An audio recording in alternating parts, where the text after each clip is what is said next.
میرے دوستو، انسان کو کل عقل بھی مل جائے تو پھر بھی اللہ کی حکمت کا وہ احاطہ نہیں کر سکتا۔ رب کریم کو زیادہ پتہ ہے کہ ہمارے لیے کون سی چیز بہتر ہے اور کون سی چیز ہمارے لیے نقصان کا باعث ہے۔ اللہ تبارک و تعالی کی حکمت یہ چاہتی ہے کہ میرے بندے پریشان نہ ہوں۔ رب یہ چاہتا ہے کہ میرے بندے کسی جگہ پہ بھی دقت اور پریشانی کا شکار نہ ہو، تو اللہ تبارک و تعالی نے راہ اعتدال اختیار کرنے کا حکم ارشاد فرمایا کہ تم اعتدال کے رستوں پہ چلو، معتدل زندگی گزارو، افراط و تفریط سے بچو۔ آج جس معاشرے میں ہم وقت گزار رہے ہیں، اس معاشرے میں ہم اس بات کو سمجھنے سے قاصر ہیں کہ اصل ہمارا مسئلہ کیا ہے۔ ہمارا اصل جو مسئلہ ہے اس کی شناخت ہمیں کیسے ہوگی اور ہم پھر اس تک رسائی کس انداز میں حاصل کر پائیں۔ ہم ہمیشہ اپنی آمدن بڑھانے کے چکر میں رہتے ہیں، ایک کام اور شروع کر لیں، پارٹ ٹائم جاب شروع کر لیں، کوئی سائیڈ بزنس اس کا آغاز کر لیں۔ ہماری جو دوڑ لگی ہوئی ہے وہ لگی ہے کام بڑھانے میں، آمدن بڑھانے میں، حالانکہ اسلام ہمیں یہ کہتا ہے کہ تو آمدن بڑھانے کے چکر میں نہ پڑ، اصل بات یہ ہے کہ تو اپنے خرچے کنٹرول کر۔ تنگ انسان وہ نہیں ہوتا جس کی آمدن تھوڑی ہوتی ہے، یہ توجہ کیجیے گا میری بات، یہ قیمتی بات ہے اور گفتگو ساری کا لب لباب ہے۔ تنگ بندہ وہ نہیں ہوتا جس کی آمدن تھوڑی ہوتی ہے، اصل پریشان وہ ہوتا ہے جس کے خرچے زیادہ ہوتے ہیں۔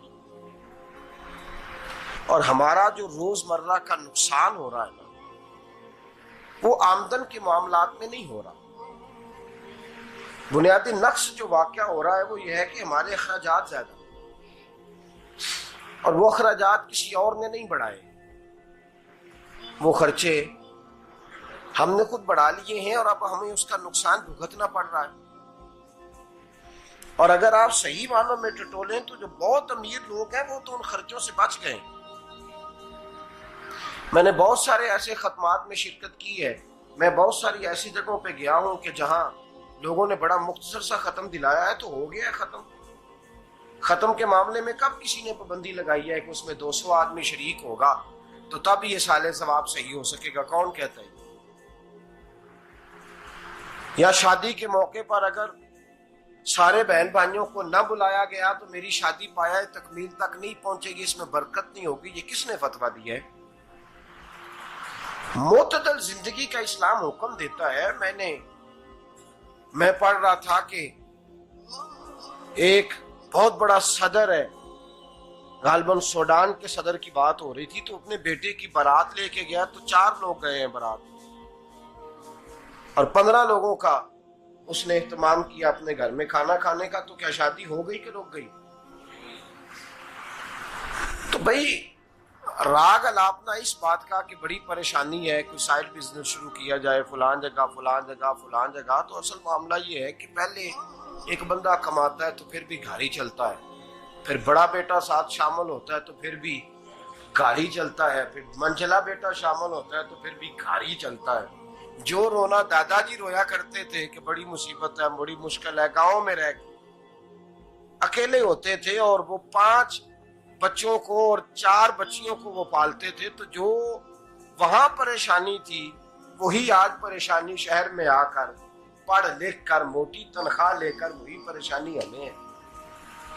تو میں جس نتیجے پہ پہنچا ہوں اس کو پڑھ کے، قرآن مجید کی چند آیات کو دیکھ کر اور اس مفہوم کی جو حدیثیں کتب احادیث میں پائی جاتی ہیں اور ہمارے بزرگوں نے ہمیں جو مزاج اس حوالے سے دیا ہے، میں اس نتیجے پہ پہنچا ہوں کہ مسئلہ آمدن کا نہیں، مسئلہ خرچے کا ہے۔ ہمارے خرچے بنیادی طور پر زیادہ، اور اگر پھر ہم زیادہ بوجھ خواتین پہ ڈالتے ہیں کہ وہ مطالبے زیادہ کرتی ہیں، اور اگر آپ مجھ سے پوچھیں تو خواتین کی بھی اگر کسی جگہ کوئی عادت خراب ہوتی ہے تو اس میں اصل کردار اس کا ہوتا ہے جو وہ عادت خراب تو کیوں اپنے گلے سے اتار کے آپ کسی کے گلے میں بات ڈالنے کے چکر میں ہیں؟ وہ خواتین کی طبیعت نہیں ایسی ہے. اصل بات یہ ہے کہ ہم نے عادت ڈالی ہے، ہم نے یہ مزاج ان کو دیا تو ان کا بنا ہے، نہ کیسے بن سکتا. تو اعتدال جب تک زندگی میں نہیں ہوتا، پانی پیاس بجھاتا ہے لیکن ایک گلاس ہی ہو تو پیاس بجھاتا ہے، بالٹی کو منہ کو لگائے گا تو کپڑے بھگو دے گا اس کے. حالانکہ پانی بری چیز کا نام نعمت ہے نا بہت بڑی اللہ کی، لیکن پیالے میں ہی اچھا لگتا ہے. کوئی مٹکا منہ کو لگائے گا تو تانگ ہوگا، پیالہ ہی بہتر ہے اس کے لیے. تو میرے دوست، مٹکے سے بھی بعض اوقات کام چل جاتا ہے، لیکن اگر کوئی کہے نہیں مجھے دریا ہی چاہیے تو اس کا تو گھر بہ جائے گا، سارا گھر بہ جائے گا اس کا. ہمیں دریا قابو کرنے کا موڈ بنایا ہوا ہے تو اس سے گھر بہا کرتے ہیں، اس سے گھر بنا نہیں کرتے. گھر پیالے سے پانی پینے سے بنتا ہے. اگر تو دریا پہ قبضہ کرنے کا موڈ بنائے گا تو گھر بنے گا نہیں، گھر بہ جائے گا. آگ نہ ہو تو کھانا پک نہیں سکتا، لیکن ہلکی آنچ سے کھانا پکتا ہے، اور اگر آنچ تیز کر دی جائے تو. جی قرینے قیاس بات کر رہا ہوں، میں عقل سے ماورا نہیں کر رہا. قرینے قیاس